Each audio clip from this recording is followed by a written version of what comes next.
En manchette cette semaine, la MRC participe à l'émission découverte portant sur le transport des hydrocarbures. Les représentants de la ville de Vaudreuil-Dorion se disent emballés par leur participation au sommet de la culture mondiale et la Fédération québécoise des municipalités du Québec se positionne contre les mesures d'austérité du gouvernement provincial.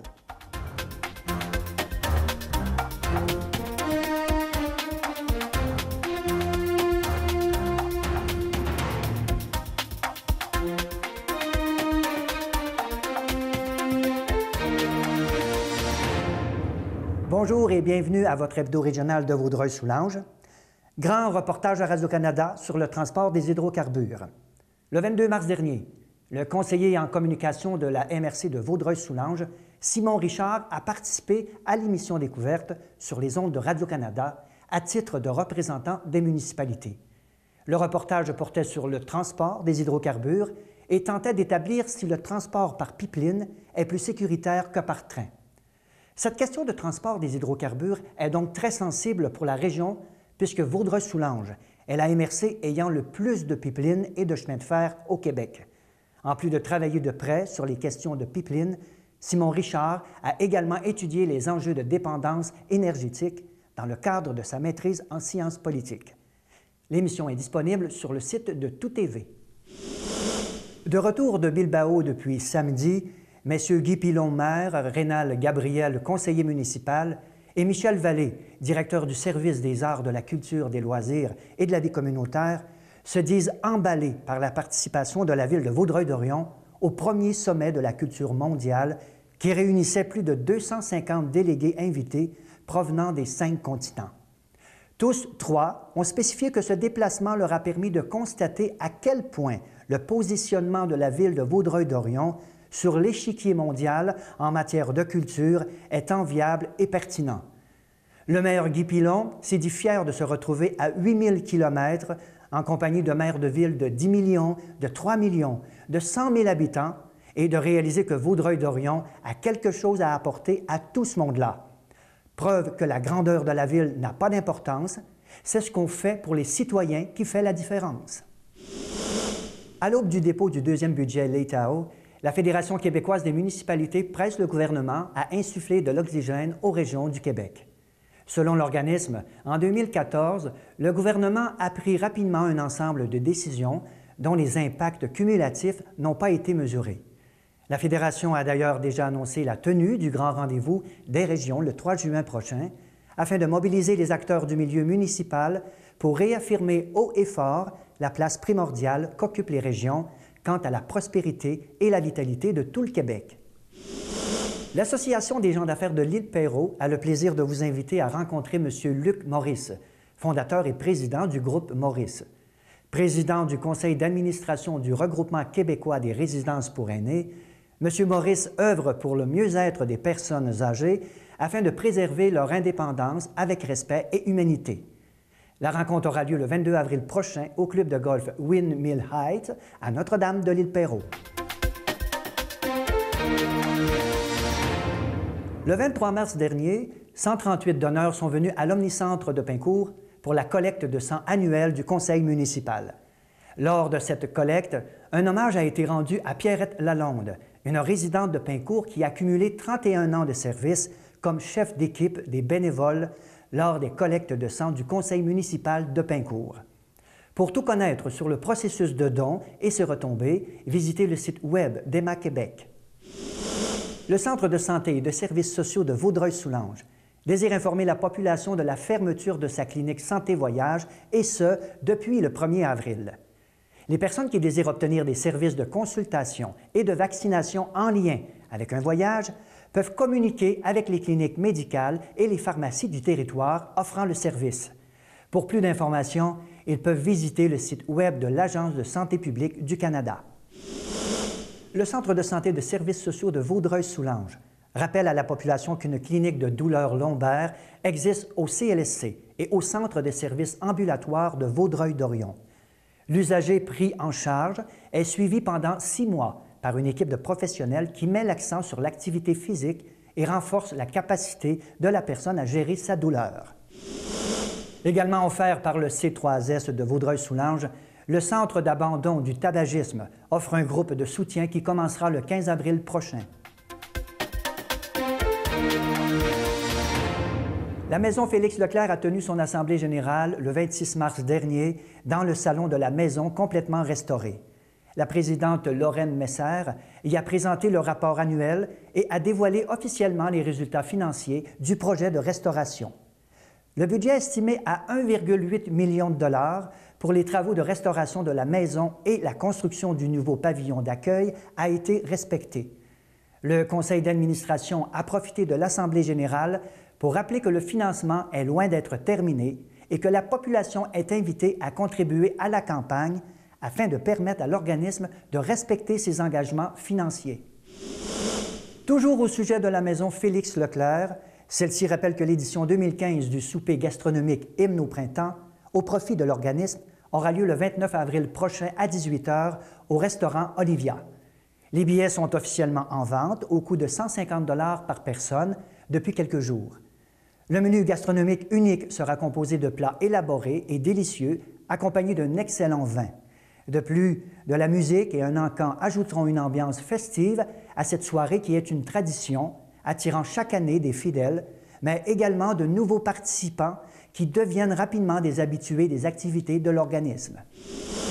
Les membres du conseil d'administration de la Maison Tressler invitent la population à un concert spécial à la mémoire de Mme Lucie Chagnon, administratrice à la Fondation de la Maison pendant plus de 10 ans.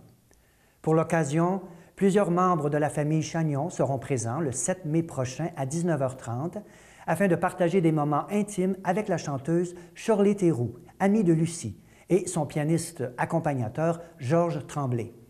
Vous pourrez profiter également de l'occasion pour admirer les œuvres d'art de Mme Theroux qui seront exposées au Salon Rainville du 8 avril au 24 mai. Pour la toute première fois, les artistes locaux de l'ensemble de l'île Perrot sont invités à s'inscrire d'ici le 15 mai à la 8e exposition Vacances en art qui aura lieu du 10 au 31 juillet à la Bibliothèque de Pincourt, mais aussi aux bibliothèques Marie Huguet de Notre-Dame de l'île Perrot et Guy Godin de l'île Perrot. Cette nouveauté s'inscrit dans le cadre de l'entente de réciprocité Biblio-Perrot entre les 3 bibliothèques, laquelle propose une offre de services et de ressources élargie à la population de l'île Perrot. Les jeunes artistes âgés de plus de 16 ans sont aussi invités à tenter leur chance. Les participants auront même la chance d'exposer leurs œuvres en solo à la bibliothèque ou à l'hôtel de ville durant l'année. Dans le cadre de la Journée mondiale du livre, la ville de Pincourt invite la population à une soirée de poésie interactive animée par des poètes d'ici le jeudi 23 avril à la bibliothèque. Au programme, lecture publique de poèmes rédigés par des poètes célèbres comme Pablo Neruda, et ce, en anglais, en français et en espagnol. Les poèmes rédigés lors de la soirée interactive seront par la suite rassemblés dans un recueil. Le recueil complet sera dévoilé au mois d'octobre 2015 dans le cadre de la Semaine des bibliothèques publiques du Québec. Les séries de l'équipe de hockey junior féminin de la région se poursuivent. Le 26 mars dernier, les Phoenix ont connu un match difficile contre le Mistral des Laurentides à l'aréna de Beaconsfield, où elles ont tiré de l'arrière tout au long de la partie. Elles ont tout de même offert tout un spectacle avec une remontée spectaculaire dans la dernière période grâce à 3 buts in extremis qui leur a permis de remporter 5-3. Cette victoire était importante car elle leur a permis de se qualifier pour les séries provinciales de la Coupe Dodge à Desjely dans le Bas-Saint-Laurent du 9 au 12 avril prochain. Originaire du Chili, nouveau résident de Tresse et Rédempteur, on reçoit aujourd'hui l'artiste peintre Alexandro Sen. Bonjour Alexandro. Bonjour Bertin. Tu vas me permettre de... On va se tutoyer. Oui, d'accord. On se connaît. Bien sûr, oui. D'abord, raconte-moi, devenir artiste, ta passion, elle est née quand? Elle est née dans les années 80. Quand je suis arrivé ici, je pense que c'était relié beaucoup à mon immigration. Changer de pays, changer de culture, changer beaucoup de choses dans les années 80, comme je viens juste de dire. Alors, immédiatement, ça plaçait un intérêt vers la création. le fait de ne pas parler la langue aussi, ça m'a diminué au niveau de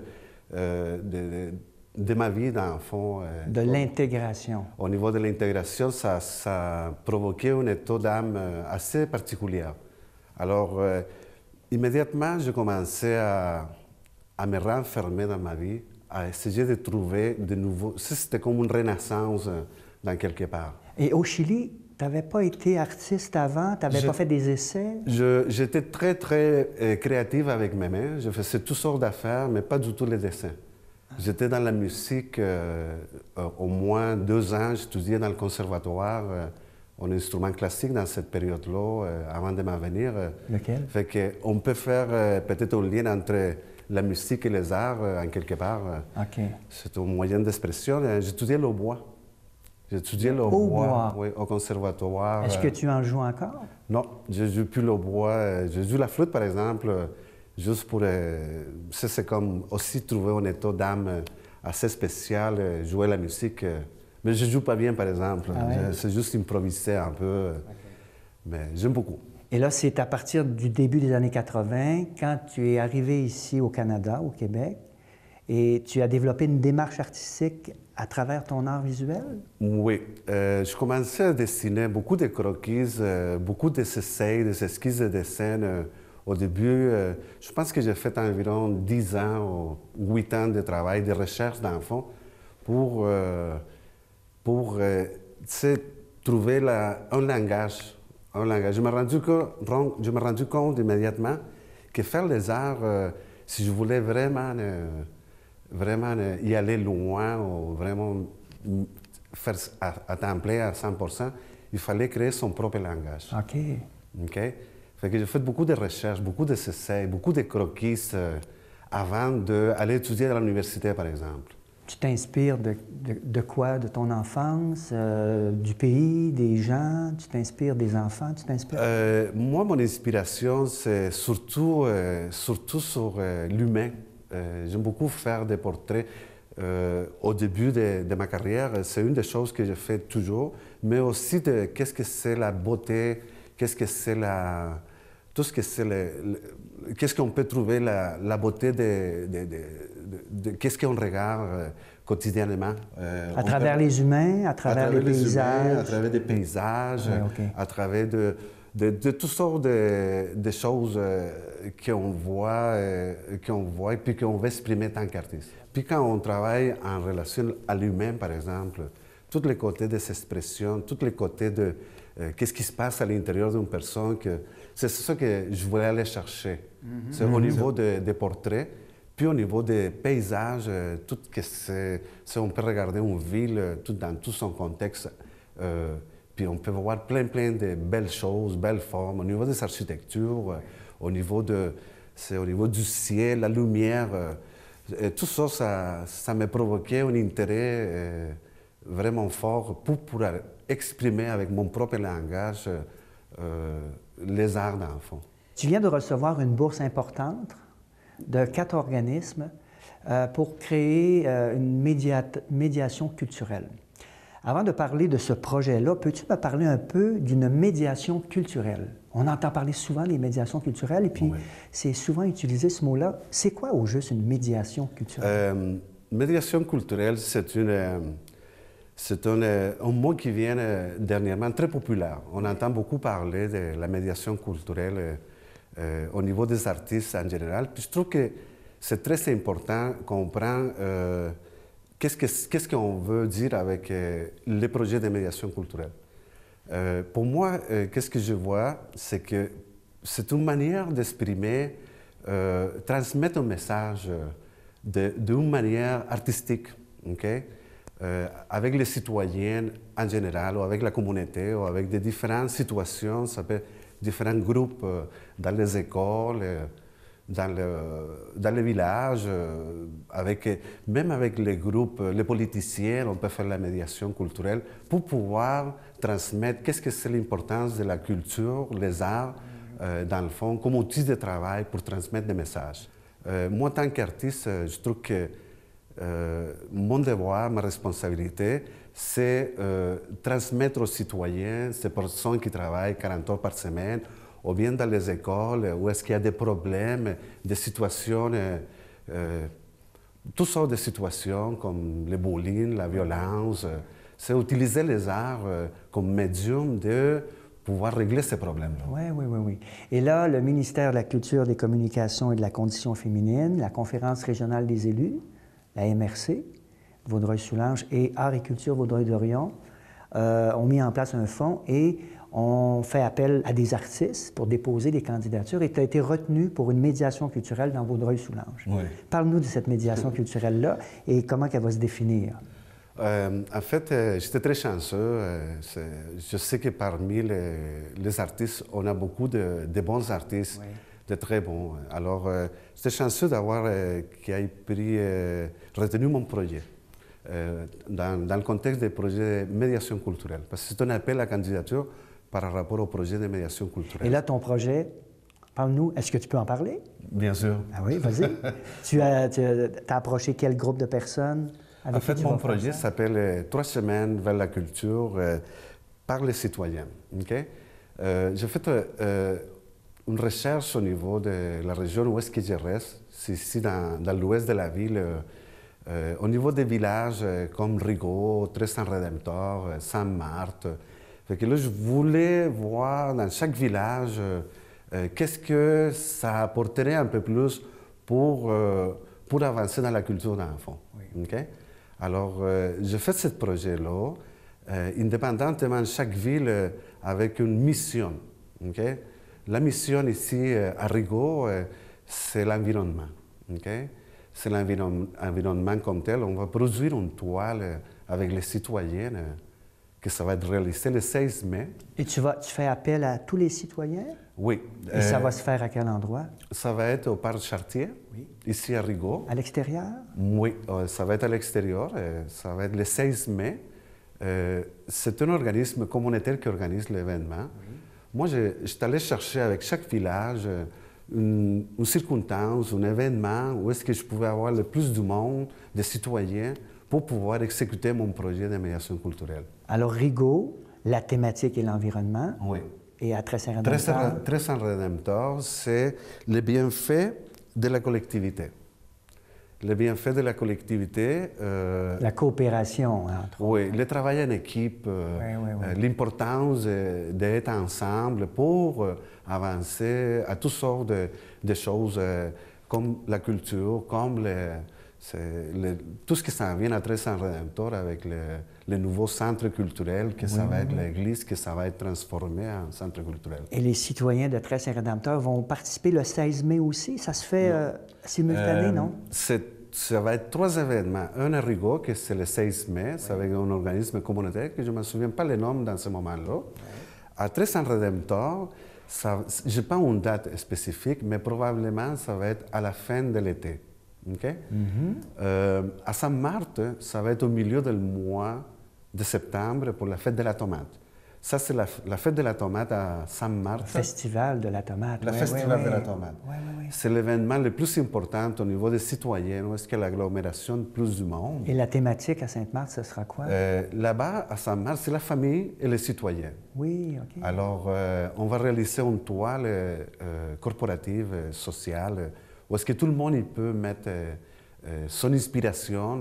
Moi, je fais l'animation, j'essaie d'intégrer à tout le monde pour la participation en général d'enfants. Et les gens qui vont participer à cette médiation-là, toi, tu les accompagnes à travers les dessins? Tu leur demandes quoi? En fait, le processus, la première étape, c'est une rapproche bien, comment dire ça, simple, pour qu'il ait l'intérêt à participer dans un travail collectif. À grosso modo, je fais l'animation, j'essaie d'inviter le monde. Après, le monde, ils vont dessiner sur la toile. Les enfants aussi? Les enfants aussi. En fait, c'est dirigé aux quatre âges, que ce soit les petits enfants, les adolescents, les citoyens en général, puis les personnes aussi, les troisième âge. C'est un projet qui, dans le fond, ouvre la participation de tout le monde pendant toute une journée. Et puis après, je m'en vais avec ce matériel qu'on a réussi pendant toute une journée. Puis je travaille sur les dessins de tout le monde pendant au moins 2 semaines, 3 semaines de travail pour aller chercher, pour que ça transforme en une œuvre d'art, dans le fond. Alors, dans le fond, il va y avoir une œuvre d'art par municipalité. Exactement. Mais est-ce que les 3 œuvres d'art vont avoir un lien pour créer une œuvre d'art? Elles seront exposées? Ben, finalement, le but, c'est faire une conférence.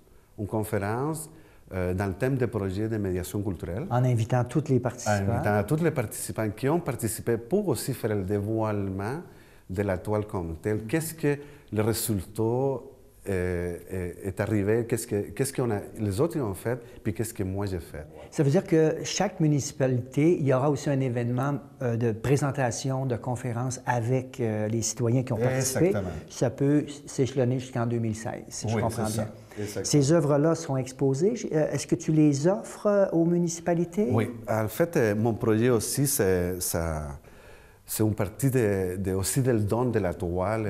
Chaque municipalité il va recevoir ça, la toile comme telle, et puis il va rester pour les autres. Chaque village il va avoir sa toile au niveau communautaire, une toile de médiation culturelle. Ça va être une œuvre d'art dans le fond, pas juste une toile. Est-ce que toi, Alexandro, l'artiste solo, est-ce qu'il y a des expositions qui s'en viennent? Oui, j'en ai des expositions régulièrement. J'en ai une à Saint-Rémy pour une activité culturelle qui ça se passe pendant 3 jours. Je viens juste de finir aussi à la Maison Tressler. J'ai fait un solo pendant 3 mois. Et puis aussi, j'ai fini aussi une exposition avec le projet Terre-Mer. Oui, on en a parlé ici à la Césure la télé. Oui, ouais, exactement. Beau projet. On a fait un beau projet. C'est une bonne initiative de la MRC puis le musée de Vaudreuil. Moi, particulièrement, j'ai fait avec le maire et puis le préfet, M. Jean Lalonde. Ah, oui. On a réalisé cette toile-là ensemble. Au musée, c'était une très belle expérience. Aussi dans les termes d'un projet de médiation culturelle, parce que lui n'avait jamais pas dessiné, fait que là, il fallait aussi l'intégrer, l'expliquer le thème. C'était une belle expérience. En terminant, est-ce qu'on peut retrouver sur un site web? Est-ce que tu as un site web? Oui, albatic.com. Il faut aller chercher mon nom parce qu'on est plusieurs artistes qui on est dans ce site Internet. D'ailleurs, c'est moi qui ai créé ce site Internet dans les années 2000, 2002, 2005. Là. Alors, si vous cherchez Alejandro Sen, vous cliquez sur l'image, sur le tableau, une des images sur un de mes tableaux, vous allez avoir toute une quantité de tableaux de production personnelle dans ce site Internet. Écoute, on va te suivre. L'équipe de la Césure la télé te souhaite félicitations pour cette médiation culturelle et puis on va suivre ton processus de création. Merci, Alexandro, de t'être déplacé. Merci beaucoup. Pour moi, c'est le plaisir d'avoir participé dans cette entrevue. Toujours le bienvenu. Merci beaucoup. Les petites annonces communautaires sont une présentation de la Corporation de développement communautaire de Vaudreuil-Soulanges. Dans le cadre de la campagne de promotion et de visibilité de l'action communautaire de Vaudreuil-Soulanges, le Carrefour Jeunesse Emploi et la Corporation de développement communautaire de Vaudreuil-Soulanges ont tenu le 18 mars dernier leur 2e forum 5 à 8. Plus de 35 personnes se sont présentées à l'événement organisé au pavillon Wilson de Coteau-du-Lac. Cette rencontre avait pour objectif d'alimenter le réseautage entre les différents acteurs de la communauté afin de favoriser l'implication sociale citoyenne. Plusieurs collaborateurs se sont partagés l'animation de cette soirée. Ainsi, par l'entremise du Centre Notre-Dame de Fatima, le Forum Jeunesse Vallée du Haut-Saint-Laurent et la Coop C'est sûr, les invités présents ont pu participer à divers ateliers afin d'entretenir leurs réflexions sur les déterminants de la participation citoyenne, leur motivation à s'impliquer et les projets qu'ils aimeraient voir réalisés. Le programme des cuisines collectives du Centre d'action bénévole L'Actuel a eu des retombées positives pour la dernière année, où 298 personnes ont été nourries et 11 345 plats ont été cuisinés. Les cuisines collectives sont des petits groupes de personnes qui mettent en commun leur temps, argent et compétences afin de confectionner des plats cuisinés économiques, sains et appétissants qu'elles rapportent chez elles. Les rencontres se font dans le plaisir, selon les principes d'éducation populaire, dans une démarche de solidarité, d'autonomie et de justice sociale, et dans le respect et la dignité des personnes qui participent. La Maison de la famille de Vaudreuil-Soulanges, en collaboration avec le projet de planification pour les enfants de 0 à 5 ans, annonce la reprise de l'activité gratuite parents-enfants, les aventuriers. L'activité aura lieu tous les samedis matins de 9h30 à 11h30, du 11 avril au 13 juin 2015, à l'école secondaire Soulanges, et tous les mardis matins de 9h à 11h, du 7 avril au 9 juin 2015, au centre communautaire de l'Écoto. Des activités de bricolage, des jeux moteurs et des jeux libres et l'heure du compte sont proposés. Aucune inscription n'est requise. Une formation sur l'analyse différenciée selon les sexes se tiendra le 28 avril prochain à la CDC Vaudreuil-Soulanges. Cette formation s'adresse à l'ensemble des intervenants œuvrant auprès de la population afin de les aider à développer une vision claire des besoins de chacun des territoires en tenant compte des besoins différenciés des femmes et des hommes. Cette approche permet de raffiner la connaissance socio-économique et la pauvreté d'un territoire en introduisant des données spécifiques selon le sexe des personnes qui y résident. La Ville de Pincourt invite les citoyens à soumettre leur candidature pour obtenir un lopin de terre dans les jardins communautaires. Leur accès est accordé en priorité aux locataires des habitations à loyer modique et aux citoyens résidant dans des logements locatifs ou des condos. À la fois un lieu d'échange et de moments de détente en nature, les jardins communautaires offrent la possibilité de consommer des légumes frais, économiques et exempts de produits chimiques. Comme les espaces de jardin sont limités, ils seront attribués par tirage au sort. Alors, c'était tout pour votre hebdo régional de Vaudreuil-Soulanges. En ce lendemain de Pâques, profitez des premiers rayons de soleil. On se dit à la semaine prochaine. Merci.